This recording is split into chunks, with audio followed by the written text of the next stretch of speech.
February 21st, 1945. To the men of the 4th Marine Division, the air over Iwo Jima didn't taste like oxygen. It tasted like sulfur and powdered death. Private First Class Douglas Jacobson lay pressed into that black volcanic ash, peering through a haze that smelled of rotten eggs and cordite. Somewhere in that smoke, Japanese machine gunners were tracking his movements through iron sights, waiting for a silhouette to emerge from the gray. The morning had dawned with a violence that made sanity feel like a distant memory. Looming ahead was Hill 362 Able, a fortress that looked less like a geological feature and more like something constructed by demons. Its slopes were honeycombed with concrete pillboxes, hidden fortifications that had already swallowed 2 entire companies of Marines whole. There is a specific kind of bitterness that soldiers feel when the plan dissolves into the sand. Naval intelligence had made a promise to these men: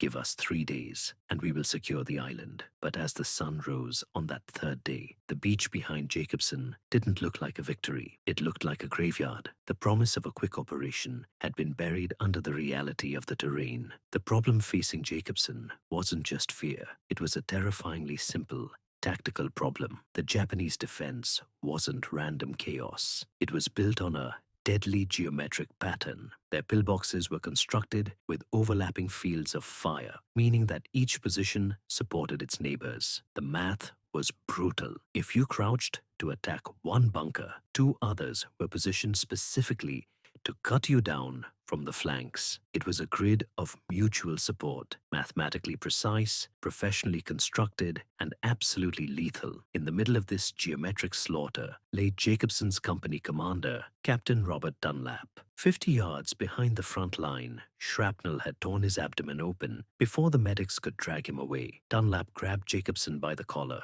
with bloodied fingers and rasped out a single desperate order: hold this position no matter what. It was a standard order. It was a brave order, but Jacobson knew, with the clarity that only comes under fire, that it was a death sentence. Holding positions meant dying in positions. He had watched enough good men become statistics to understand that on Hill 362, defensive thinking would get them all killed. The doctrine said, wait. The captain said, hold. But the math of the battlefield said, move. Jacobson realized that to survive the certainty of the Japanese defense, he would have to introduce a variable they hadn't accounted for, something unauthorized, chaotic, and entirely necessary. To understand why Hill 362 Able was a slaughterhouse, you have to look beneath the surface. The Marines weren't fighting against simple sandbag fortifications or hasty trenches.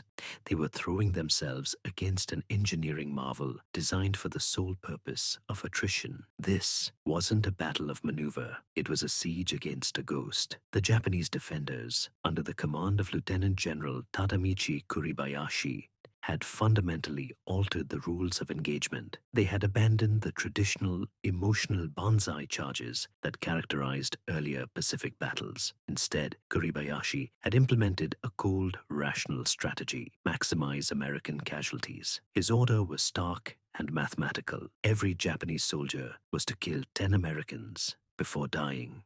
To achieve this, they had transformed the 8-square-mile island into a single, integrated weapon. Hill 362 was the linchpin of this defense. The slopes were honeycombed with concrete pillboxes that had effectively swallowed 2 companies of Marines whole. These weren't isolated strongpoints. They were reinforced concrete structures with walls up to 4 feet thick, buried deep within the volcanic rock. Most critically, they were covered with the ubiquitous volcanic ash, making them nearly invisible until a Marine was close enough to be killed.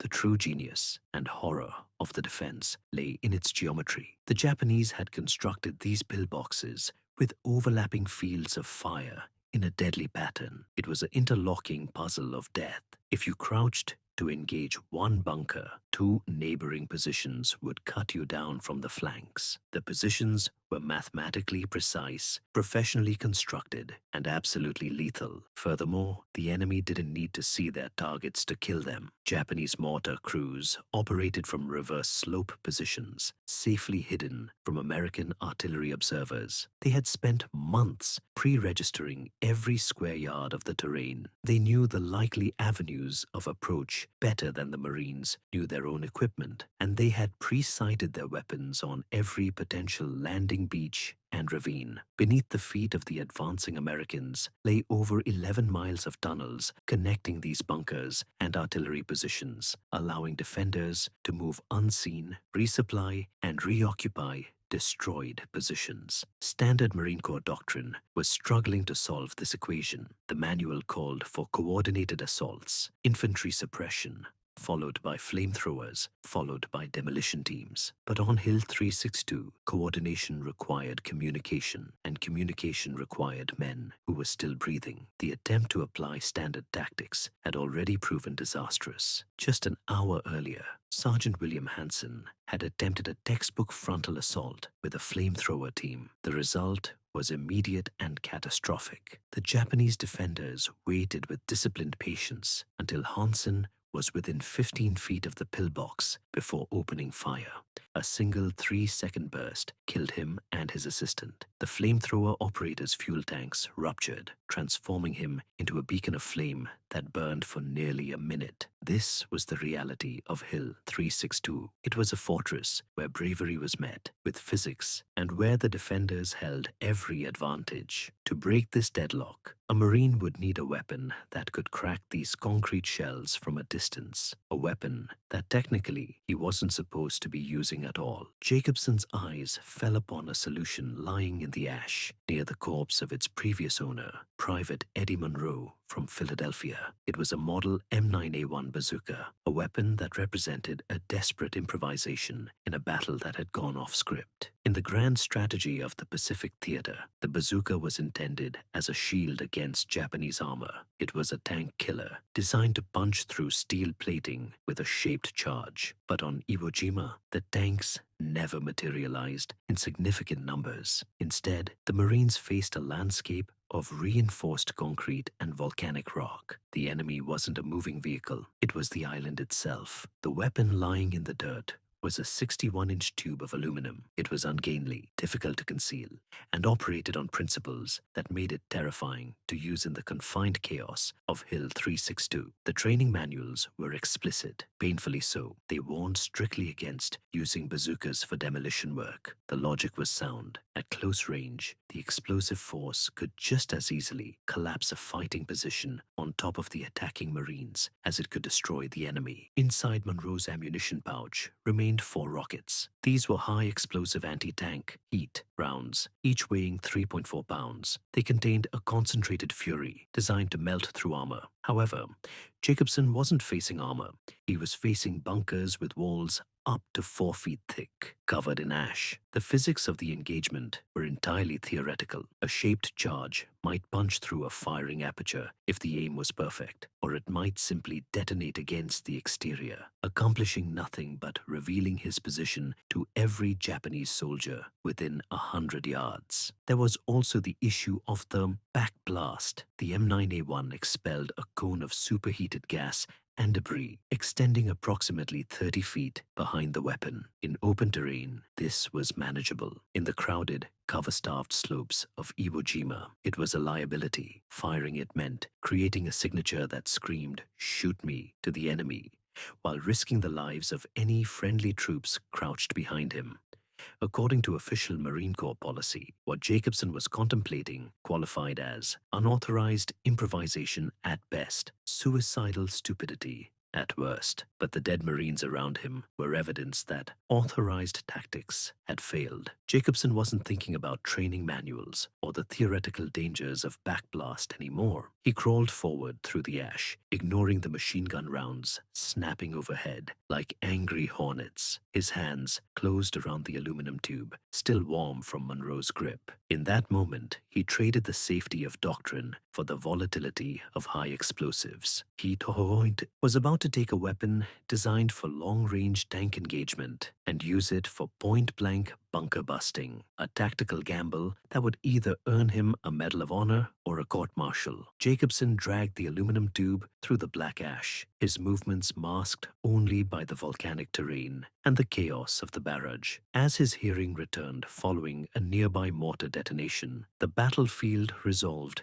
into a terrifying auditory map. He could distinguish the individual enemy positions by their firing cadences. The slow, methodical thump-thump of the Type 92 heavy machine gun at grid coordinate Charlie 5E, and the faster, higher-pitched chatter of the Type 11 protecting its flank. These weren't panicked conscripts firing blindly. They were Imperial Army veterans adjusting their fire in controlled bursts. The weapon in Jacobson's hands was a model M9A1, and using it here was a flagrant violation of survival instincts and Marine Corps policy. The training manuals were clear. The backblast of the weapon created a cone of superheated gas and debris extending 30 feet to the rear.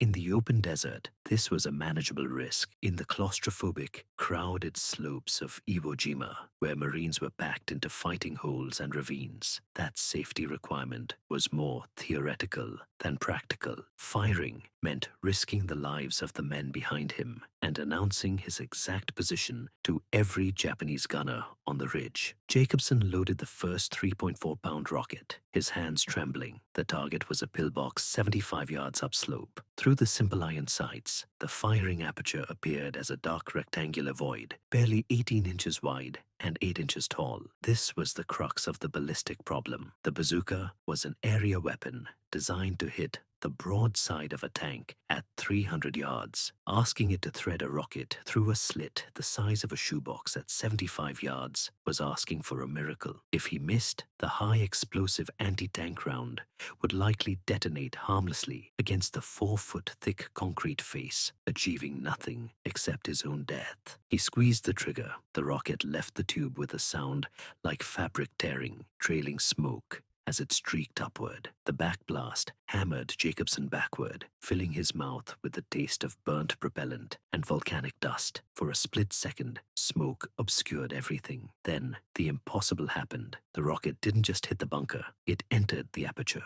The detonation inside the confined space was catastrophic. The reinforced concrete walls, designed to shrug off naval artillery, couldn't handle the overpressure of an internal explosion. The pillbox literally came apart, its roof lifting momentarily before collapsing inward on the crew. For 5 seconds, silence dominated that sector. Then chaos erupted. Corporal Timothy Murphy's voice cut through the din. Holy Mother of God, he actually did it. But the Japanese response was immediate. Adjacent pillboxes realized the threat and converged their tracer fire on Jacobson's position. He rolled left, dragging the bazooka as rounds chewed up the rock where he had knelt seconds earlier. He didn't stop. He identified a second target, a bunker 90 yards up and to the right, housing a heavy Type 92 machine gun. He loaded his second rocket. This time, the ballistics were less kind. The rocket struck the exterior, 8 inches below the aperture. By all rights, it should have been a wasted shot, but the Japanese engineers had miscalculated the structural stress of direct fire explosives. The roof, likely weakened by days of bombardment, gave way under its own weight following the shockwave. The machine gun fell silent. Jacobson was now operating on a mix of adrenaline and calculated risk. He moved toward a third pillbox, 60 yards away, in short rushes. 3 seconds of exposure. Dive, wait, move again. He was reading the battle's rhythm like a musician reading sheet music. His third shot was perfect, entering the aperture and detonating inside. The force was so violent that the 122-pound Japanese machine gun tumbled out of the destroyed opening and slid down the slope. In a matter of minutes, Jacobson had destroyed 3 fortifications that had pinned down his company for hours. He had violated protocol, ignored safety distances, and used an anti-tank weapon for demolition. But as the smoke cleared and the Marines around him began to reorganize, The theoretical warnings of the training manuals evaporated against the hard reality of survival. The breach was open. The destruction of the first 3 bunkers sent a shockwave through the Marine lines that was psychological as much as it was tactical. For hours, these men had been pinned down, watching their friends die against positions that seemed invincible. Now suddenly, the geometry of the Japanese defense had been violated, but vulnerability works both ways. The Japanese defenders realized that a single Marine was dismantling their network, and their response was immediate and overwhelming. Lieutenant George Hamilton, the surviving platoon commander, crawled to Jacobson's side. His face was a mask of lacerations from shrapnel, and he carried no weapon but his standard-issue Colt M1911, a pistol that was effectively useless against concrete fortifications. Hamilton was an experienced officer who had survived Tarawa and Saipan. He knew the cost of momentum. He shouted over the roar of artillery, ordering Jacobson to fall back and resupply. Jacobson shook his head. He pointed upslope toward a massive 4th pillbox, 80 yards away, that dominated the central approach. "That one's killing us," he told the lieutenant. "Take it out, and the whole line opens up." Hamilton hesitated. He looked at the bunker, then at the exhausted private. The doctrine said to consolidate. The reality said to push. After 10 seconds of evaluation, Hamilton nodded. "Make the shot count, Marine." Jacobson loaded his final rocket. At 80 yards, the target appeared smaller, a dark, rectangular void. Machine gun fire cracked past his head, supersonic snaps indicating the enemy gunner had spotted him. He squeezed the trigger. The rocket tracked perfectly, entering the aperture. This time, the explosion was different. It triggered secondary detonations inside, suggesting the round had ignited the bunker's ammunition stores. The structure didn't just collapse, it ceased to exist as a fighting position. With the 4th bunker gone, the stalemate broke. Marines began advancing before any order was given, surging forward with the pent-up energy of caged animals suddenly released. Momentum in infantry combat is a tangible force. Men who had been hugging the ground moments earlier were now rushing upslope, firing at cave entrances and clearing terrain yard by yard. But Jacobson was empty. He was now just a rifleman with an M1 Garand. As he moved forward, he spotted the body of a dead Marine Lance Corporal, his chest shredded by 7.7mm rounds. Beside the corpse lay an ammunition pouch containing 4 more bazooka rockets. Jacobson didn't hesitate. He slung the 14 pounds of high explosives over his shoulder. He wasn't done. The 5th pillbox, 70 yards ahead, had remained silent until the Marines were deep in its kill zone. When it opened up, the first burst killed 3 men instantly. A flamethrower operator, Private Kenneth Walsh, tried to flank it, but was cut down at 15 yards, his fuel tanks rupturing in a horrific fireball. Jacobson forced himself to watch Walsh die, using the anger to steady his hands. He fired. The shot struck low, hitting the bunker's base. It failed to destroy the position, but the concussion stunned the crew.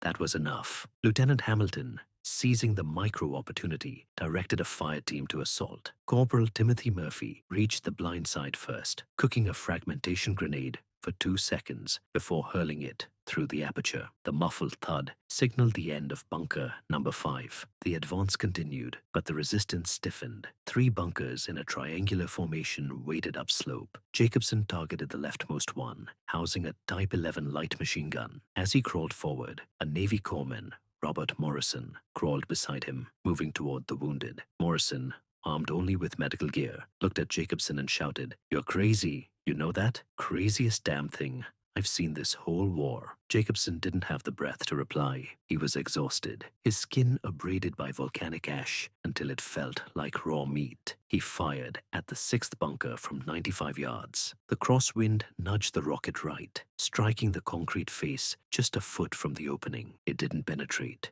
but the overpressure wave flooded the interior, stunning or killing the crew. By the time he faced the 7th bunker, Lieutenant Hamilton had reappeared. The officer was now carrying a scavenged Japanese Arisaka Type 38 rifle, stark symbol of how chaotic the battle had become. Hamilton again suggested falling back to wait for resupply. Jacobson refused. "Those positions die first, sir. Otherwise, we're stuck here until dark, and the Japanese counterattack at night. The target was 110 yards away. The bazooka's sights were useless at this range. Jacobson had to estimate the holdover to compensate for the ballistic drop. He fired. The rocket arced high, descending as gravity took hold. It struck the roof of the pillbox, 2 feet behind the front wall. The explosion collapsed the reinforced concrete inward. 7 bunkers were down. The Japanese defensive network, meticulously planned by engineers to hold for weeks, was being dismantled in hours by one exhausted Marine with a weapon he wasn't supposed to use. But the 8th bunker, the keystone of the defense, still waited above. The 8th and final bunker in this specific sector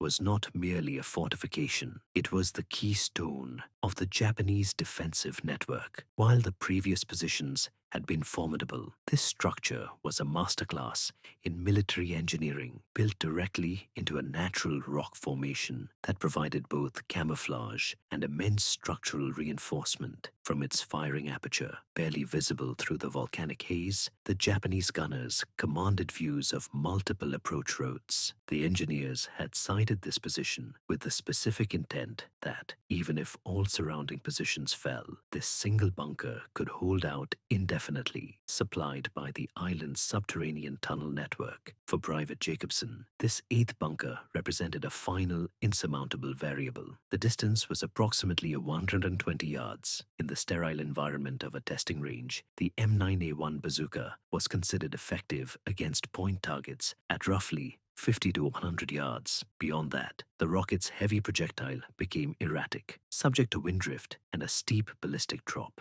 To attempt a precision shot through a narrow aperture at 120 yards was to defy the weapon's own mechanical limitations. The mathematics of combat dictated that this was a shot that should have been impossible. Jacobson's physical state had deteriorated beyond simple fatigue. Exhaustion had progressed into a realm where consciousness itself felt negotiable, a state where every thought required a deliberate manual effort to maintain. The volcanic ash, mixed with sweat and blood, had formed a caustic paste that cracked painfully with every movement. His utility uniform was stiff with dried salt water, and the accumulated fluids of combat clinging to him like a second skin. He hadn't tasted water in hours, and the pervasive taste of sulfur and ash had dulled his senses. Crawling alongside him was Corporal Timothy Murphy, whose Boston accent had flattened into the monotone of a man who had seen too much death. Murphy carried an M1 Garand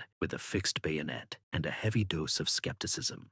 He watched Jacobson prepare the final rocket and shook his head. "That's a hell of a shot you're attempting, Jacobson. 120 yards with a bazooka," Murphy said, referencing the absurdity of the situation. "The training manual says maximum effective range against point targets is..." Jacobson cut him off, his voice raspy from dehydration. "Training manuals don't account for necessity." It was a statement that defined the entire operation. The manual didn't account for Hill 362. It didn't account for the fact that if this bunker survived, the company would be pinned down until nightfall, at which point the Japanese would launch their inevitable infiltration counterattacks. Jacobson loaded the final rocket, his hands moving through the sequence on pure muscle memory. He raised the tube through the iron sights. The target was an impossibly small dark rectangle that seemed to shrink the longer he stared at it. Visual distortions from heat and exhaustion made judging the distance a gamble. At 120 yards, gravity would pull the 3.4-pound rocket down approximately 18 inches over the course of its flight. Jacobson had to aim at the concrete above the aperture, trusting that physics would drag the projectile down into the slot. He also had to account